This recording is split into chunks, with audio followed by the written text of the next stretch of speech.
पुण्यात्माओं, परमात्मा ने 600 वर्ष पहले ये ज्ञान दिया था, जो उन अज्ञानियों ने परमात्मा के साथ बड़ा विरोध करवा दिया, हमें ही मिसगाइड करके अपने पिता का शत्रु बना दिया। अब इसमें स्पष्ट कर दिया है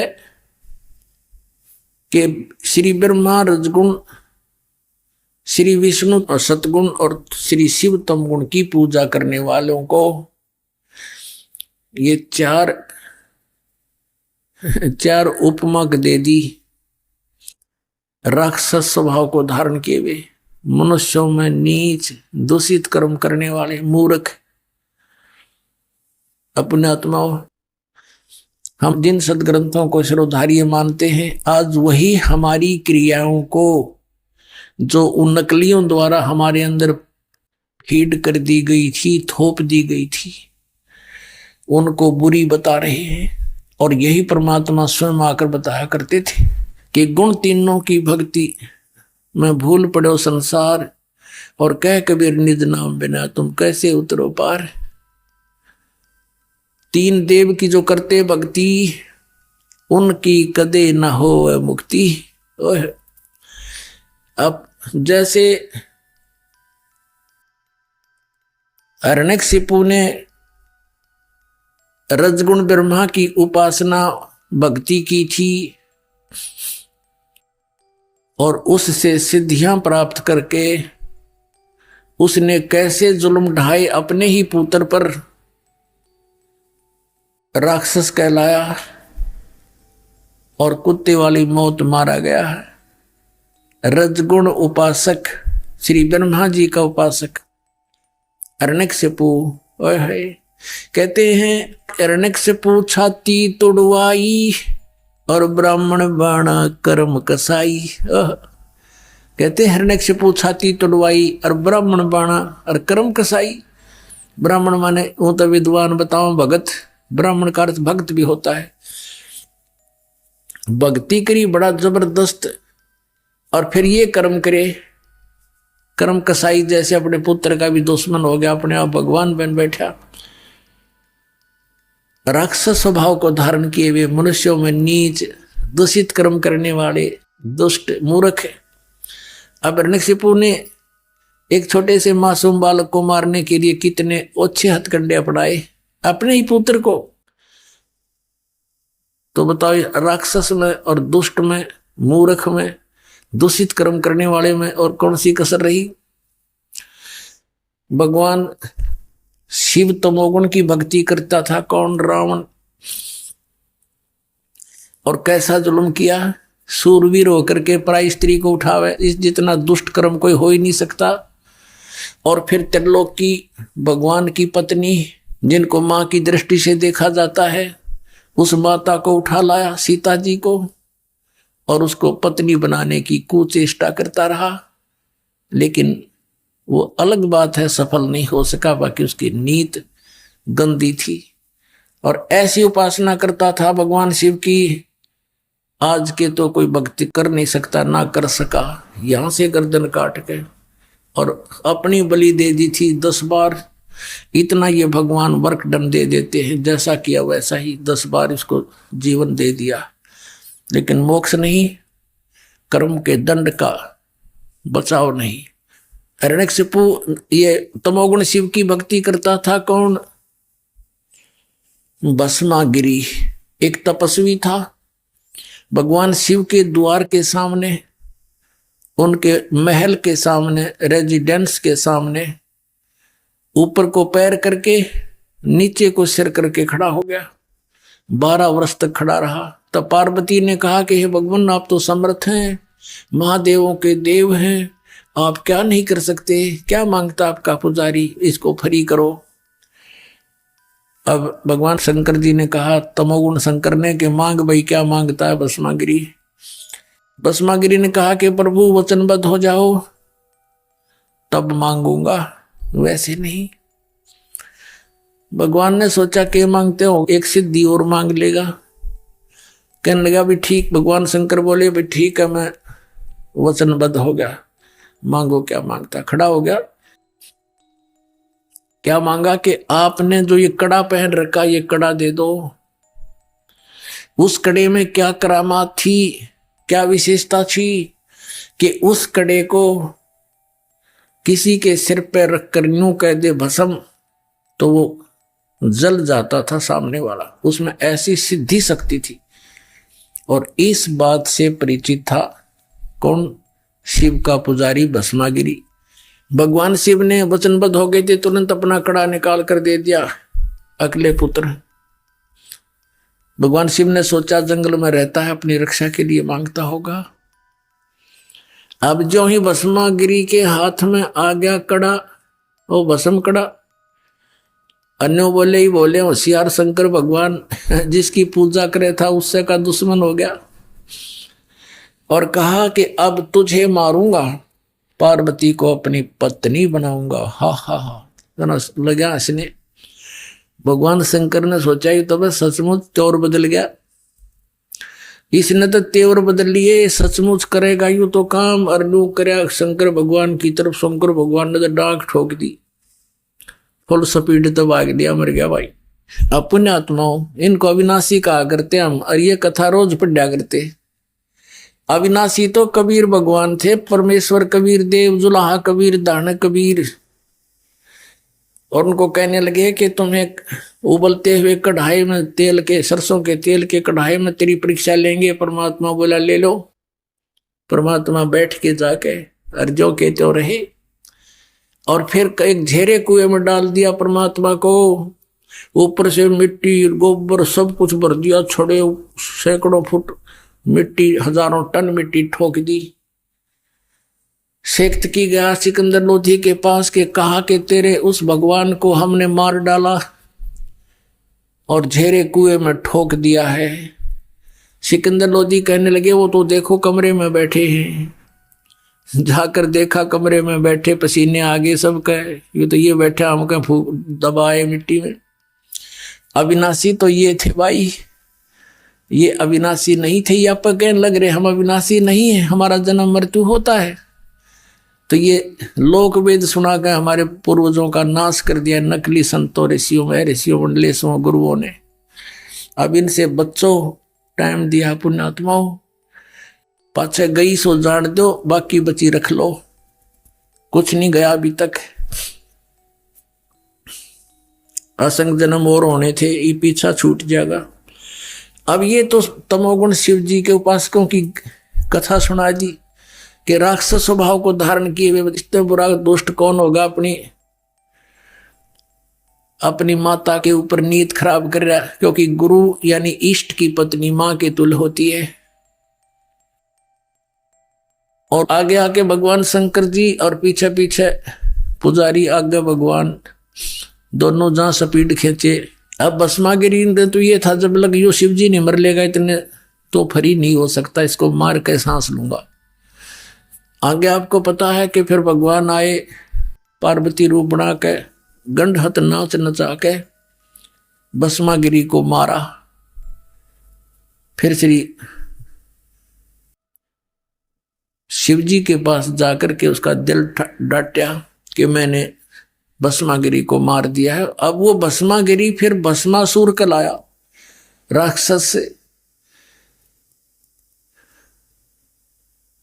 ये है पुण्यात्मा गूढ़ रहस्य इन सदग्रंथों के, जो तत्वदर्शी संत के बिना इनको समझा नहीं जा सकता। तत्वदर्शी संत परमात्मा का, कबीर भगवान का कृपा पात्र होता है, उसी की बुद्धि खुल सके, ना तो यू काल खुल ना दे किसी की भी। अब आपको सुनाते हैं कि एक समय हरिद्वार के अंदर कुंभ का पर्व लगा, पर भी नहाने का समय निर्धारित हुआ। सभी ये त्रिगुण उपासक वैष्णव, ये सतोगुण विष्णु जी के उपासक संत, और भगवान शंकर तमोगुण के उपासक ये गिरी पुरी सन्यासी, और ये नागा नाथ कनपाड़े और बिना कनपाड़े, ये सभी तमोगुण शंकर के उपासक हैं और वैष्णु साधु विष्णु जी के उपासक हैं। ये सभी स्नान करने के समय जहां ये कुंभ का मेला लगता है, वहां अपने अपने ग्रुप में, अपने अपने समुदाय में ये एकत्रित हो जाते हैं। गिरी अपने ग्रुप में, पुरी सभी अपने ग्रुप में, और वैष्णव अपने ग्रुप में, नागा अपने ग्रुप में। फिर स्नान करने के समय ये सभी चल पड़ते हैं अपने अपने समुदाय में। सबसे पहले नागा पहुंच गए हरिद्वार में। ये पर भी लगनी थी कुंभ के मेले की, हर की पैड़ी पे। सबसे पहले नागा पहुंच गए वहां पर स्नान करने के, पोजीशन पकड़ गए, सब पैड़ियों को पर छा गए। पीछे से आगे वैष्णो, ये सतगुण विष्णु के उपासक वैष्णो साधु, इन्होंने नागाओं से कहा कि ए नागाओं, प्रथम स्नान हम करेंगे, तुम मत नहाना पहले, क्योंकि हम सर्वश्रेष्ठ हैं, हम विष्णु जी के उपासक हैं। नागा कहने लगे कि नहीं, हम सर्वश्रेष्ठ हैं, हम त्यागी और बैरागी हैं, हम नी वस्त्र रहते हैं, नी इच्छा फिरते हैं, हम सर्वश्रेष्ठ हैं, हम सबसे पहले स्नान करें। अब वैष्णव साधुओं ने कहा कि तुम काहे के श्रेष्ठ हो, पशु की तरह नंगे फिरते हो, टट्टी के हाथ भी नहीं धोते, सारे शरीर पर तुम राख रमाए रहते हो, आज नहाने वाले बन गए, शरण फिरो, तुम बाहर आओ। अब इतनी बात सुनी थी, वो भगवान भी भूल गए, हर की पैड़ी याद रही नहीं, वह पर भी याद नहीं रही। आपस में लड़ मरे, कट गए, काट गए एक दूसरे को। 25,000 ये त्रिगुण उपासक आपस में लड़का मर गए, कत्लेआम हो गया, और गंगा के उस जल को लाल कर दिया रक्त से। अपने आत्मा परमात्मा ने बताया इनके बारे में, तीर तुपक तलवार कटारी, जमधड़ जोर बदावे हैं, हर पैड़ी हर हेत न जाण्या, वहां जा तेग चलावे, काटे शीस नहीं दिल करुणा, ये जग में साधक आवे हैं, जो जन इनके दर्शन को जावे, उनको भी नरक पठावे। परमात्मा कहते तुम इन महात्मा मानते थे, एक छोटी सी बात पर लड़ मेरे नान के ऊपर के बिजली पड़े थी, गंगा का पानी खत्म हुआ था। आम व्यक्ति भी स्नान कर रहे हो, एक पीछे से आ जा भाई मैं भी नहा लूं, आजा भाई आजा, स्नान करने वाले जगह दे देते हैं। ये तो आम व्यक्ति से भी गिरे हुए इंसान, इनको महात्मा कहते हो तुम। परमात्मा ने कहा कट शीस नहीं दिल करुणा, इनके दिल में दया भी नहीं, और ये जग में साधक वावे हैं, और जो जन इनके दर्शन को जावे, इन गुरु बना ले, उनको भी नरक पठावे।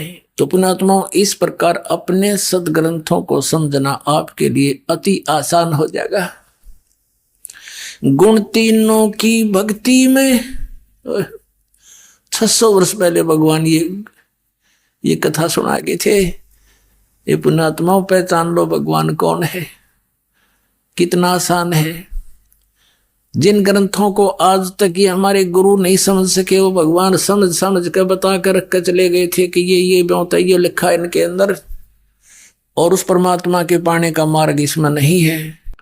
वेद हमारा भेद है, मैं ना वेदन के माही, जौन वेद से मैं मिलूं, ये वेद जानते नहीं।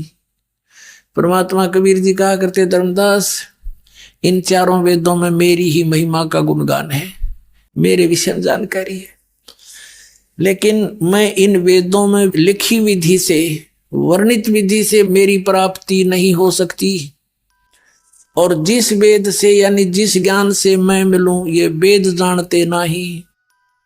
वो कौन सा वेद है? वो सूक्ष्म वेद है। सूक्ष्म वेद कौन सा है? गीता जी अध्याय नंबर 4 के श्लोक नंबर 32 में गीता ज्ञानदाता कहता कि अर्जुन, जो अध्याय नंबर 4 के श्लोक 25 से लेकर 31 तक जिन साधनाओं की जानकारी की है, उनके साधक अपनी साधनाओं को इसलिए कर रहे हैं कि वो उनको पापनाशक जानते हैं। लेकिन इस प्रकार की यथार्थ साधनाओं की जानकारी विस्तार के साथ ब्रह्मणे मुखे सच्चिदानंद घन ब्रह्म की वाणी में कहा गया है। अब यहां अनुवादकर्ताओं ने गीता जी अध्याय नंबर 4 के श्लोक नंबर 32 में अनर्थ कर दिया, ब्रह्मणे मुखे का अर्थ लिख दिया इन्होंने वेद की वाणी। और गीता जी अध्याय नंबर 17 के श्लोक नंबर 23 में ब्रह्मणे शब्द है, ओम तत् सत इति निर्देश है ब्रह्मणे त्रिवेद समर्थ है। वहां पर इन्होंने ठीक अनुवाद कर रखा है, ब्रह्मणे माने सच्चिदानंद घन ब्रह्म, यानी परम अक्षर ब्रह्म, वो पूर्ण परमात्मा के पाने का ओम तत्सत इति निर्देश है, नथिंग एल्स। निर्देशन माने फाइनल फैसला, डायरेक्शन, ऑर्डर एंड डायरेक्शन, ये निर्देश है। और जो ओम नमः शिवाय, ये ओंकार रंकार ज्योति निरंजन सतनामादि, ये 5 नाम, अकाल मूर्त सब स्वरूपी राम सतपुरुष, ये नहीं, ये मंत्र मोक्षदायक नहीं है। इसी के परिणाम स्वरूप राधा स्वामी पंथ के प्रवर्तक श्री शिवदयाल जी वो भूत बने, प्रेत बने और अपनी से बुक्की में उस लड़की में आकर प्रवेश करके फिर लगे हुक्का पीने, लगे फिर पलंग पर बैठ के उसी तरह फंड करने। तो पुण्यात्माओं गरीबदास जी कहते हैं कि सतगुरु पुरुष कबीर हैं ये चारों युग प्रवान, ये झूठे गुरु अमर गए ये हो गए भूत मसान।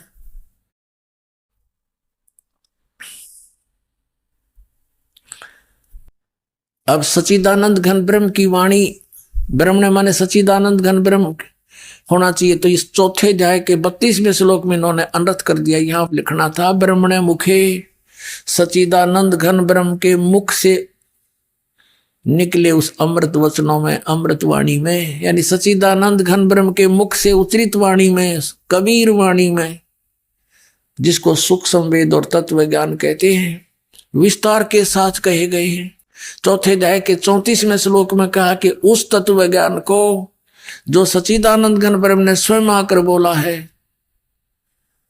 उसको तू गीता ज्ञानदाता कहता तत्वदर्शी संतों के पास जाकर समझ और उनको दंडवत प्रणाम करने से, कपट छोड़कर उनसे प्रसन्न करने से वो तत्वदर्शी संत तुझे उस परमात्म तत्व का फिर ज्ञान करावेंगे।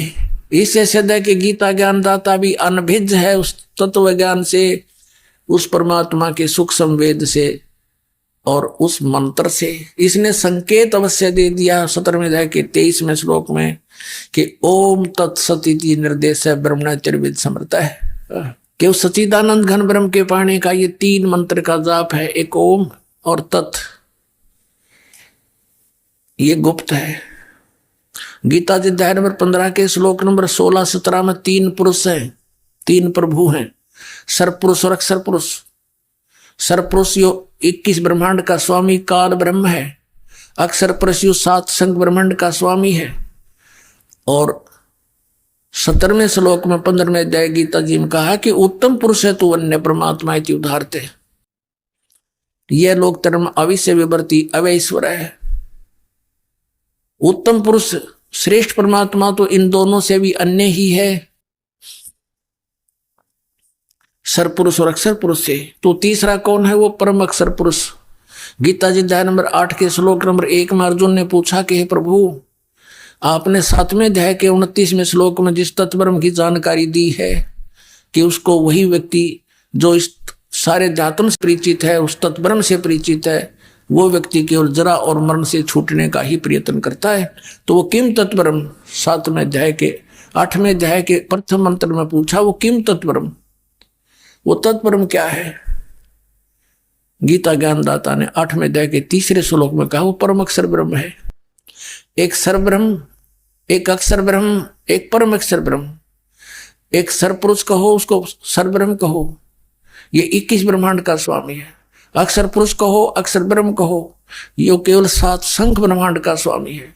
और परम अक्षर ब्रह्म कहो, परम अक्षर पुरुष कहो, ये असंख्य ब्रह्मांड का स्वामी, ओवरऑल कंट्रोलर, ये कबीर देव है, कबीर साहब है। तो यहां पर तीन पुरुष हैं 15वें अध्याय के 16 और 17 में, तीन परमात्मा सिद्ध हैं, प्रभु, पुरुष, अक्षर पुरुष, सरपुरुष और परम अक्षर पुरुष। तो 17वें अध्याय के 23वें श्लोक में संकेत दिया है कि उस परम अक्षर ब्रह्म के पाने का, सच्चिदानंद घन ब्रह्म के पाने का, परम अक्षर ब्रह्म के पाने का, ये तीन मंत्र के जाप का निर्देश है। ओम तत्सत, नथिंग एल्स। त्रिविध है, समर्थ है, तीन ही प्रकार से इसका सिमरन होता है, वो ये दास बताएगा। ये कोड वर्ड है। ओम तो ब्रह्म का, सरपुरुष का है, तत् ये सांकेतिक का, ये अक्षर पुरुष का है, और सत्य भी सांकेतिक है, जिसको सार नाम कहते हैं, आदि नाम कहते हैं। ये सांकेतिक कोड वर्ड है, ये परम अक्षर ब्रह्म का है। ओम और यो तत्, ये दोनों मिलकर दो अक्षर का सतनाम बनता है। और तत्, ये सत जो है ये आदि नाम है, ये सार नाम है। अपने आत्माओं, एक तो ये कंसेप्ट क्लियर हो गया कि तीनों गुण, रजगुण ब्रह्मा, सतगुण विष्णु, तमगुण शिव जी, इनकी जो भक्ति करते हैं उनके विषय में श्रीमद् भगवत गीता अध्याय नंबर 7 में के उपमा दी है। अब 7वें अध्याय के 16 से लेकर 18 तक ये अपने विषय में बताता गीता ज्ञानदाता कि मेरी साधना भी 3 प्रकार के करते, 4 प्रकार के करते हैं, अर्थार्थी, आर्त, जिज्ञासु और ज्ञानी।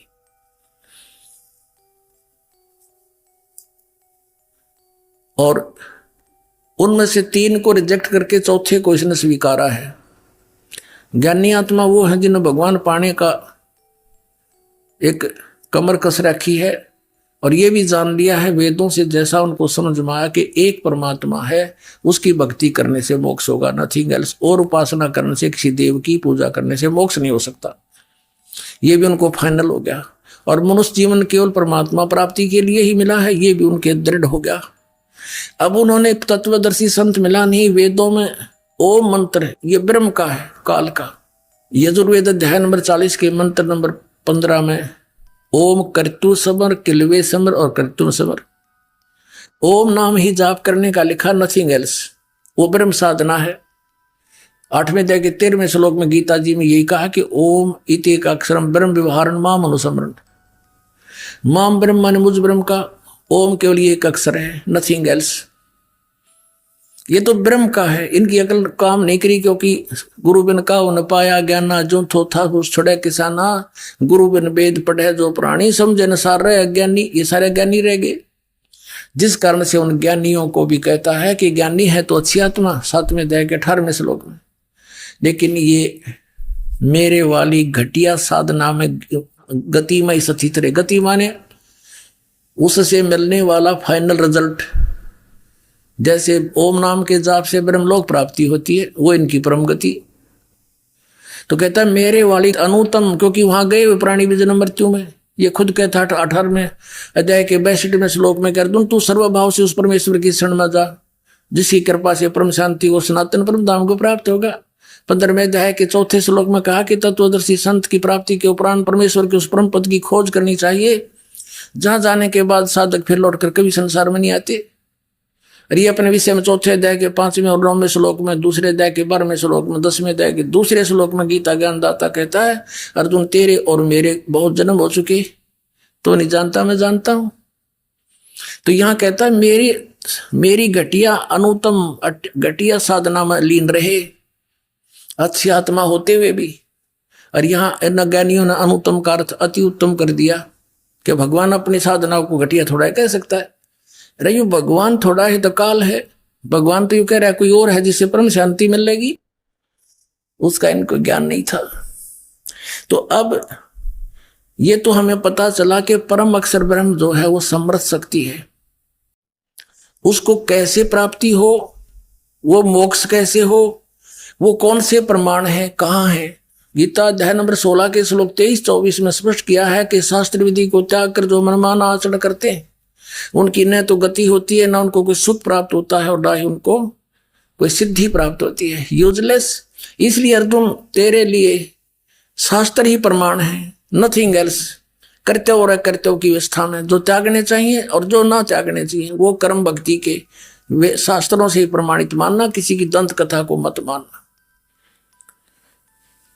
अब वो 3 मंत्र के जाप है, 2 अक्षर ओम और तत्, ये सतनाम बनता है, सतनाम ये 2 अक्षर का। और जो सत है ये आदि नाम है, ये भी कोड वर्ड है। अब परमात्मा कहते हैं सो हम शब्द हम जग में ल्याए, सार शब्द हम गुप्त छुपाए। अपनात्मा इस दास ने भी सतनाम को तो बहुत बार सार्वजनिक कर दिया है, लेकिन सार नाम कहता हुआ भी ना लागड़ दे, और फिर सार शब्द।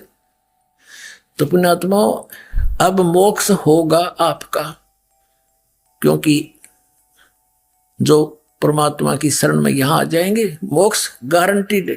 और यहां रहोगे इतने ठाठम ठाठ, ये सारे सुख देगा आपको जो आवश्यक होंगे, आपकी उम्र बढ़ाएगा, आपके रोग नाश करेगा, आपकी 101 पीढ़ी को पार करेगा। परमात्मा सत्कर बांध लेना।